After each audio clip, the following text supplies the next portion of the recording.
Well, that was a pretty powerful film, wasn't it? So, took you a bit of a trip. Yeah, I hope so. Sorry, man. Yeah, it was. Sorry. It was a remake. I made the film originally in 2009 as part of a cabaret film on a cabaret,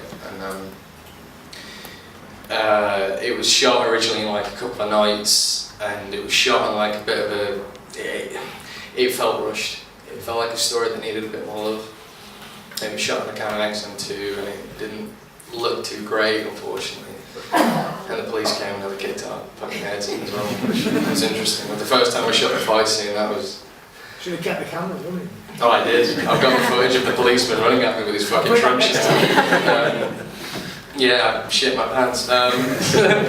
Yeah, so I always wanted to go back and just give it a little bit more time, bring the script out a bit more, and work with people who I'd seen a lot of work of on the Manchester film circuit, a lot through Philharmonic, and I literally met everybody who I worked on with that bar. Robb, the composer I went to uni with, at these cabarets by Philharmonic, I met Kate through all that as well. Kate's the producer, by the way, which just that wouldn't have happened without Kate. She was an absolute fucking rock, so do you say something? Hello. Hi, yeah. When Matt told me about the film, we were actually looking at another film and sort of developing that, and then Matt told me about Kiss, and Matt's one of the most magnificent storytellers I've ever met in my life, and he's just so good at writing and telling stories. And when he says that the film needed more love, you could tell from the way that he was talking to me that there was a hell of a lot of love he had to give to this film, and I just knew immediately that I wanted to get involved. And he made the job incredibly easy for me because he already had an amazing cast attached. He had earmarked an incredible creative team, incredible crew, and yeah, it just went into it was just a fantastic experience, wasn't it? It was just really, yeah, it just happened, and it was just a, yeah, and I think it got the love it deserved. I thought the performances were very good in the film. They were amazing. So, I mean, so do you want to talk a bit about that and how to get those performances? Yeah, when the film was first made, Rick, who plays Robb, the male lead in it, he was in the original, and it was his first ever short film. He'd done stage work before, and it was his first time doing a short film, and even in the first one I thought he was outstanding. I thought it was brilliant. When we came to do this revised, updated sort of version, I'd seen Serena in a few short films who played Charlotte, the prostitute. I'd seen her in some shorts. I wanted to make something with her for a long time. And when I finally said, right, no, I am definitely going to go back to this script and start doing stuff, I always had Serena in mind for it. And Jay, who played the girlfriend, Jo, she was in the original as well. I wanted to get her back, and that was expanded upon. And the two lads who play the muggers, two really good friends of mine, who just show up and they just fucking dive into it, man.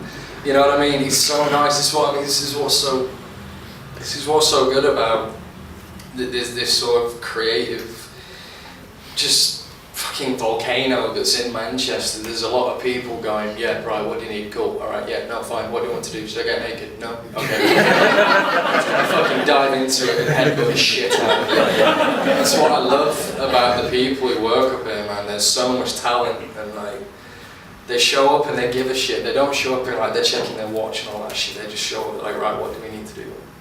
And they get behind it. So I think it was a bit harder for Rick maybe because he'd been in the original and he didn't want to just redo what he did in the first one. He wanted to grow on that a lot. And because we worked... What did he add to it? Well, in the first one, and to be honest, I only really know this because I've seen the newer version, but he seemed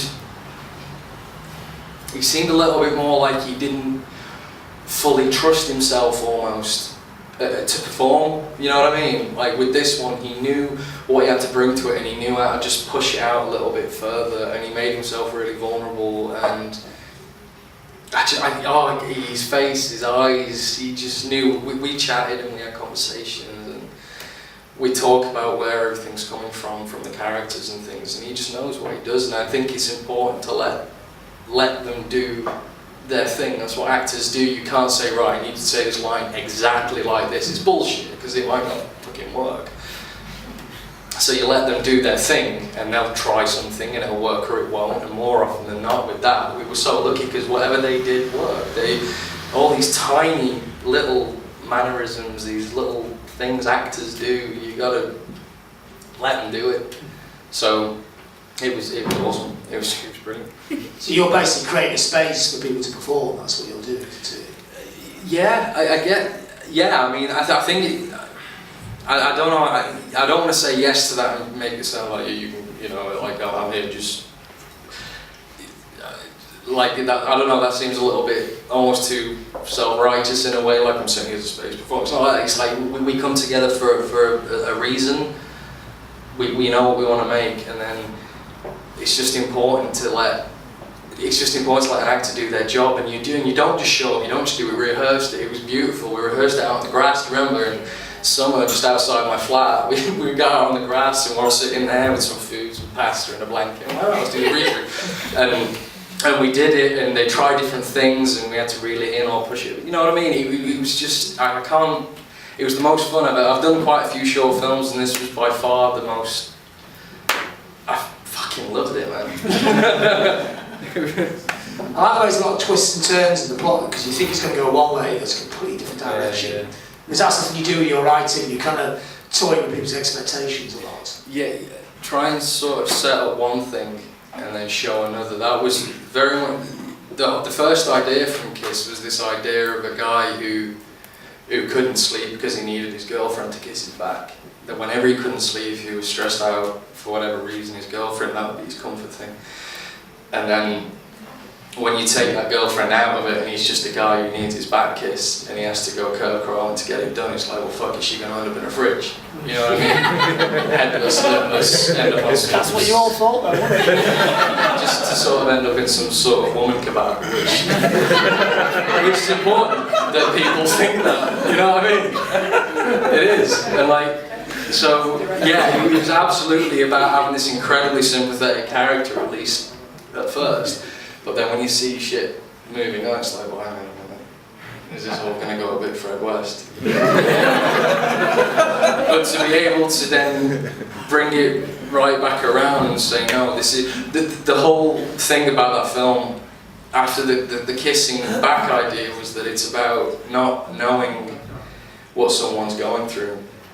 You walk past people on the street all the time and they have a face like a slapped horse and you think, oh, you miserable cunt. But then you think, oh, well, what the fuck? I don't know anything about them.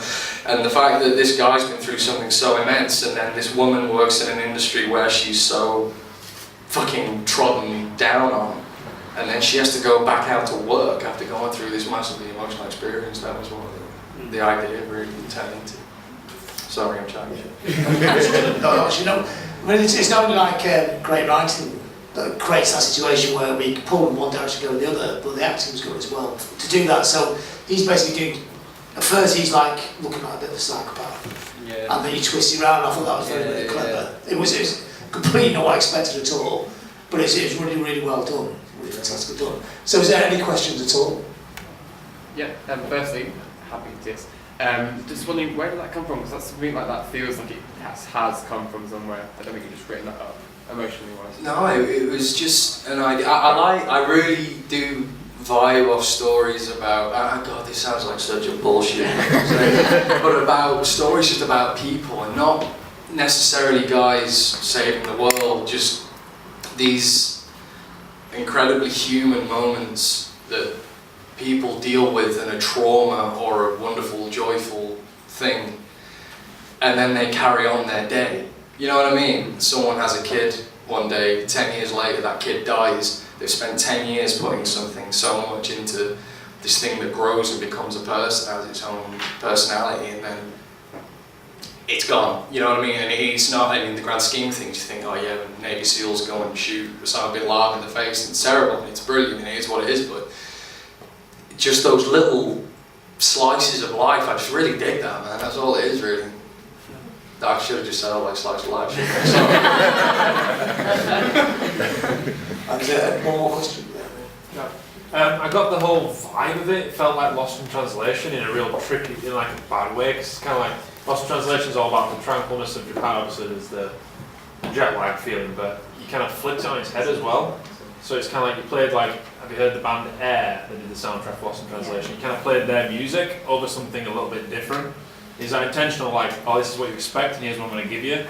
Or did you? Is that just kind of just fell into place? Well, I can't honestly say it's anything to do with a band called Air, but music is no. But seriously though, music is a really big part of films. It's like film's hot sister. You know what I mean? To grab some chicken. Okay. But no, the music was like, I work with Rob. Is the guy over there who's a fucking genius right there. We are not Rob.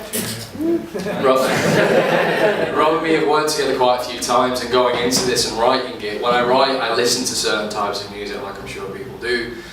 And one band that really completely fucking floats my boat is Explosions in the Sky.